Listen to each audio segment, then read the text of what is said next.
সবুজে ঘেরা একটি ছোট্ট গ্রাম। সকালের নরম আলোয় ভরে উঠেছে চারপাশ। গ্রামের মানুষগুলো খুব পরিশ্রমী। কেউ মাঠে কাজ করে, কেউ গাছের ফল সংগ্রহ করে। কিন্তু এই সুন্দর গ্রামের মাঝেই আছে একটা বড় সমস্যা। প্রতিদিনই কারো না কারো ঘর থেকে কলা, ভুট্টা আর ফল চুরি হয়ে যাচ্ছে। সজীব ভাই বলল অবাক হয়ে, আরে আমার কলা নেই, এখানেই তো রেখেছি, কে চুরি করল? সজীব ভাইয়ের বউ ইতিভাবী বলল, এভাবে চলতে পারে না, এটা নিশ্চয়ই ওই দুষ্টু বানর টুংটাংয়ের কাজ। হ্যাঁ, টুংটাং নামের সেই বানরটা খুবই চতুর আর দুষ্টু। এতটাই চতুর যে কেউ তাকে কখনো হাতে নাতে ধরতে পারেনি।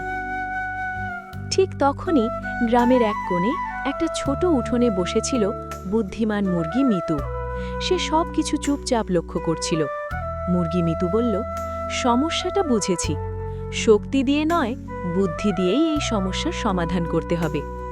মিতু বুঝে গেছে যে টুংটাংকে জোর করে ধরা যাবে না, তাকে ধরতে হলে তার দুর্বলতা কাজে লাগাতে হবে। আর সেই দুর্বলতা হলো লোভ। ঠিক তখনই গাছের ডাল থেকে লাফ দিয়ে নিচে নামল দুষ্টু বানর টুংটাং। টুংটাং হাসতে হাসতে বলল, হা হা হা হা, আজ কার ঘর থেকে কি চুরি করব বলো তো? মিতু সুযোগটা হাতছাড়া করল না। আহ, টুংটাং দাদা, আজ তোমার জন্য একটা দারুণ খাবারের খবর আছে। দারুণ খাবার? কি সেটা? এখানেই গল্পটা টান নেয়। লোভ কাজ করতে শুরু করে। গ্রামের মাঝখানে একটা বড় হাঁড়ি রাখা আছে, ওটার ভেতরে আছে কলা, ভুট্টা আর মিষ্টি ফল। সত্যি? তাহলে তো আজ আমার রাজকীয় ভোজ।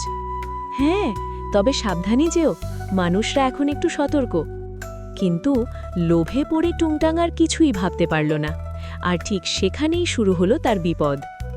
টুংটাং চুপি চুপি গ্রামের মাঝখানে ঢুকল। চারদিকে তাকিয়ে নিশ্চিত হল কেউ নেই। বানর টুংটাং বলল, হ্যাঁ, সব খাবার আমার। সে হাঁড়ির ভেতরে হাত ঢোকাল। এই যে, বানর ধরা পড়েছে, এইবার আর পালাতে পারবি না। হাঁড়িটা আসলে ছিল একটা ফাঁদ। টুংটাং নিজের লোভের কারণেই নিজেই ধরা পড়ে গেল। তার হাত ওই কলসি আটকে পড়ল। আহ, আমাকে ছেড়ে দাও, আমি আর কখনো চুরি করব না। গ্রামের মানুষরা তাকে শক্ত করে ধরে ফেলল। আর দূরে দাঁড়িয়ে সব দেখছিল মিতু। মুরগি মিতু বলল, আমি তো আগেই বলেছিলাম, লোভ করলে বিপদ আসবেই। ওই দিন থেকে টুংটাং সত্যিই বদলে গেল। সে আর কখনো চুরি করেনি।